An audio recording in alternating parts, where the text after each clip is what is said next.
राज्य सरकार शिक्षण क्षेत्र में सुविधा ने लईने मोटी वातो करी रही है, परंतु आ वातो क्यांक ने क्यांक पोकळ साबित थई रही होय एवुं लागी रह्युं छे। छोटाउदेपुर जेवा आदिवासी विस्तार में आजे पण एक फाइबरना ओरडामां विद्यार्थीओ भणी रह्या छे। आवो जोईए आ खास रिपोर्ट में।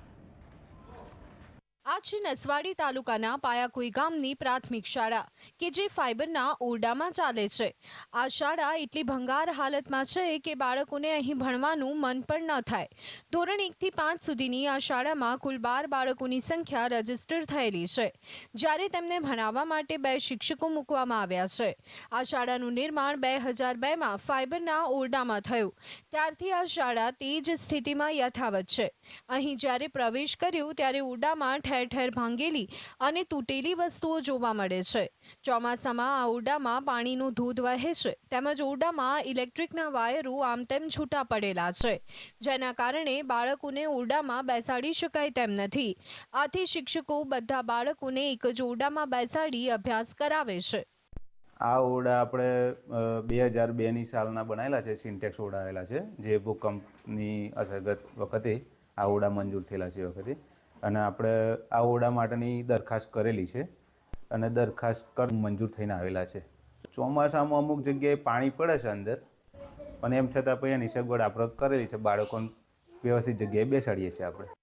નસવાડી તાલુકો સરકારી ચોપડે ટ્રાઇબલ વિસ્તારની ગણતરીમાં આવે છે અને તેના માટે સરકારી બજેટમાં અલગ અલગ જોગવાઈ કરવામાં આવતી હોવા છતાં શિક્ષણ જેવી પાયાની સુવિધા માટે બાળકો વલખા મારી રહ્યા છે। અહીં બાળકો માટે પીવાના પાણીની પણ કોઈ સુવિધા નથી। સરકારે બાળકો માટે પીવાના પાણીનું ફિલ્ટર મશીન મૂકવું જોઈએ, પણ અહીં તો વોટર વર્કર્સના નળ તૂટેલી હાલતમાં છે।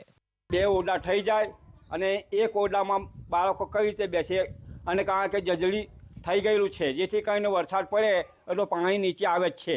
નવા ઓરડા 2 મંજૂર કરી આપે, અને જેથી કરીને અમારે 2 ઓરડા મંજૂર થાય તો અમારે જેથી કરીને અમારા બાળકોને સારી રીતે શિક્ષકો ભણાવી શકે। જ્યારે 2002માં ફાઇબરના ઓરડા તો બનાવી દીધા, પરંતુ ત્યાર પછી 22 વર્ષ થઈ ગયા।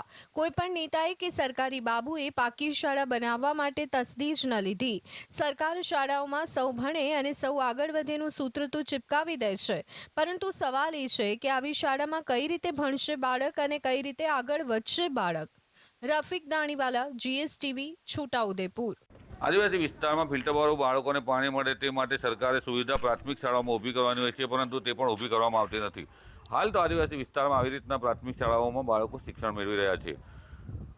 सरकारे आदिवासी विस्तारना बाळकोनी चिंता करवी जोईए अने सारी सुविधावाળી स्कूलो बनावे तेवी मांग उठी छे। रफीक दाणीवाला, GSTV, छोटा।